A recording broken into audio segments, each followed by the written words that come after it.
Hi there. I'm Hope Moore with the Georgia Ports Authority. I'm General Manager of Navigation Programs for the Authority, working on Corps of Engineers projects having to do with the waterways in Savannah and in Brunswick. The Georgia Ports Authority has 5 deepwater terminals.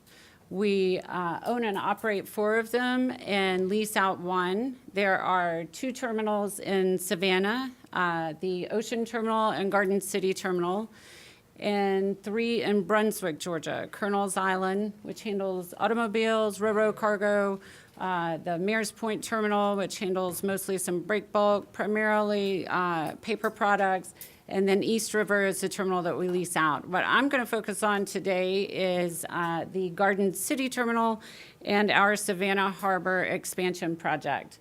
The Garden City Terminal is the largest single containerized cargo terminal in the United States. We also like to say the Northwestern Hemisphere. So, and it's the single busiest. So we are, more cargo goes through that port, more containerized cargo than any other single terminal in the nation.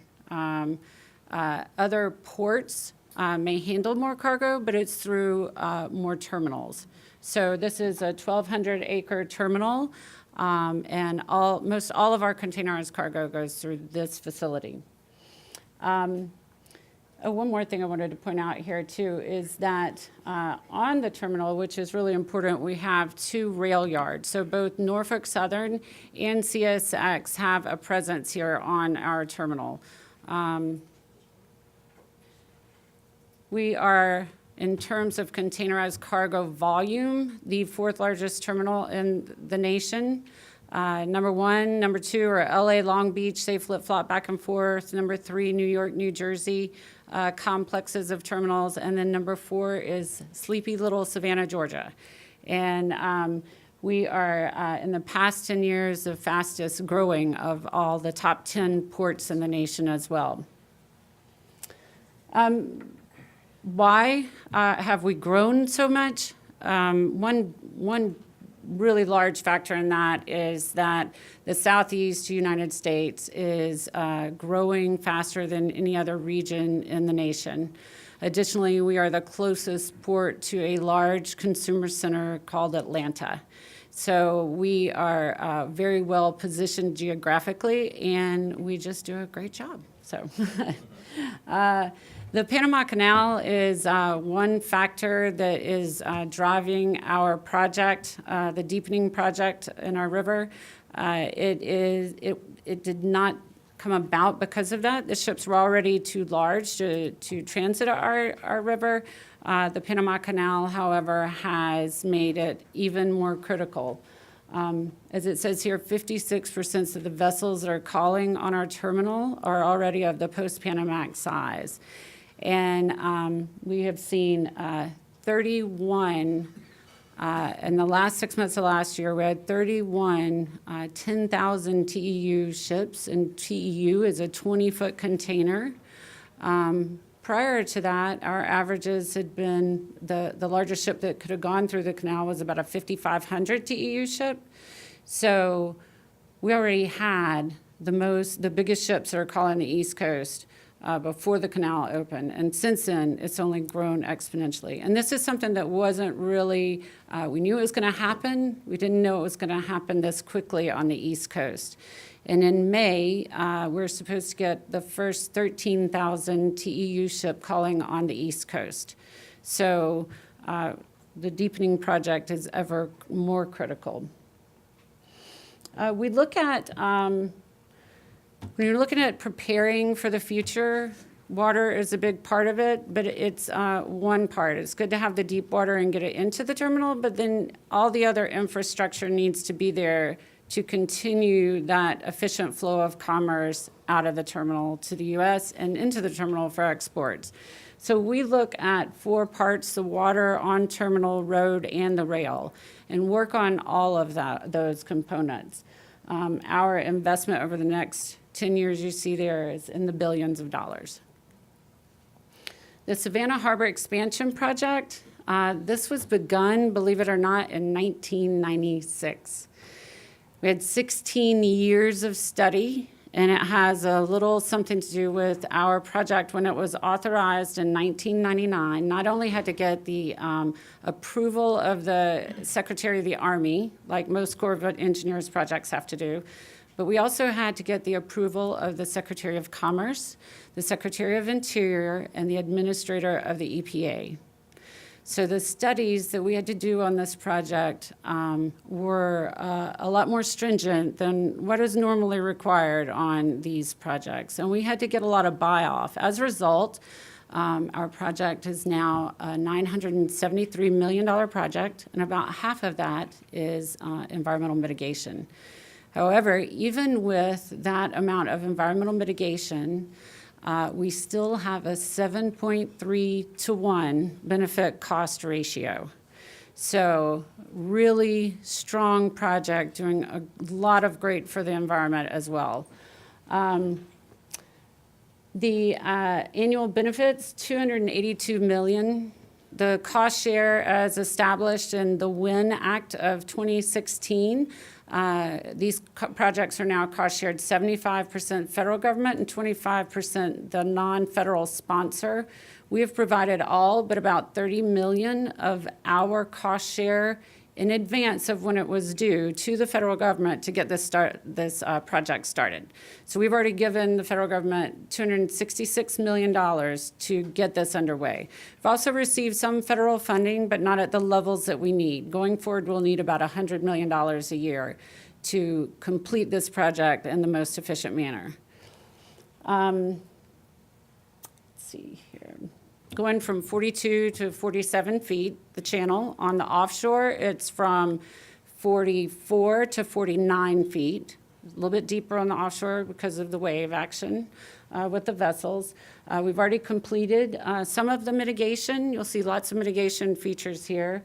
Right now in process are these other features. The good news is our entrance channel, which is being done by Great Lakes Dredge and Dock actually, is already 60% complete, should be completed next year.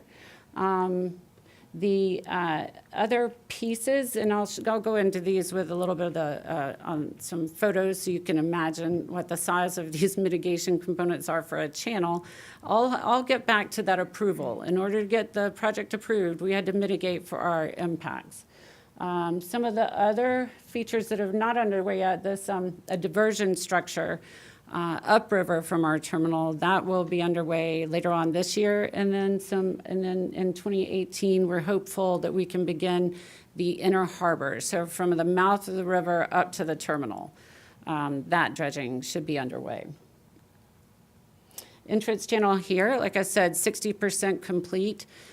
This contract was $134 million, $134.5 million actually, and is done in pieces. It's left up to the contractor as to the best way of dredging it according to the equipment that's available, as well as to the reaches and the various, we have in these projects, there are various environmental windows that you have to dredge around. So there's a turtle window within which offshore you can use certain types of equipment.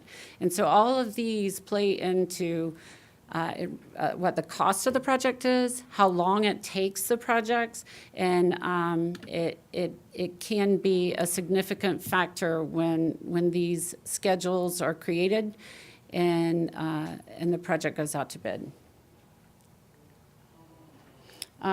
So the dissolved oxygen component of the project, the Savannah River was impaired with respect to the levels of dissolved oxygen, which are important to the fisheries, of course. Our project will impact that a small percentage, and as a result, we will be constructing 2 dissolved oxygen systems. This is the upriver system. The contract for the construction of these is about $100 million. It's being constructed by CDM Smith. And the upriver system, it's based on species cones. So these are about 2 stories tall. We are to be able to replace 40,000 pounds of oxygen within the river, and it's pressurized. So the oxygen is taken up by the species cone. The water is taken up by the species cone, highly pressurized with the oxygen and released back into the river. It'll be the first time this has been done on an estuarine system. It's used a lot on river systems or behind dams, but this will be the first time. So it's being watched by the industry very closely. This is the downriver system. This system has 4 cones and will go feed 2 branches of the river, the front river and the back river here. A raw water storage impoundment is being built for the city of Savannah's water system. Their intake is upriver from our deepening project. And our deepening project at certain times of year may impact the salinity levels within the channel and near their intake. So as a result, we are building this raw water storage impoundment. It is 17 acres and will hold over 90 million gallons of water. And it is to hold fresh water to blend into the water system at times when the salinity rises within the channel. And also underway is this, there are a lot of flow rerouting features. We are fortunate to be neighbors to a beautiful Savannah National Wildlife Refuge. However, it is a tidal freshwater system and refuge, and so our salinity increases may impact the refuge as well. In a way to try to mitigate for some of that and decrease the salt water moving into the refuge, we're restoring the flows in the back river here. The Corps of Engineers is on the project. So the abutments are being removed and the tide gate structure so that the river flows more naturally. What we try to do at Georgia Ports Authority is look ahead. We're always evaluating where the business is going and trying to keep our facilities such that we can be 20% ahead of the growth curve so that we have that extra capacity during peak times of cargo because it's not even throughout the year. We put a lot of funds into our terminal infrastructure. These are the last 4 cranes that were delivered in 2016. We now have 4 additional cranes that are on order.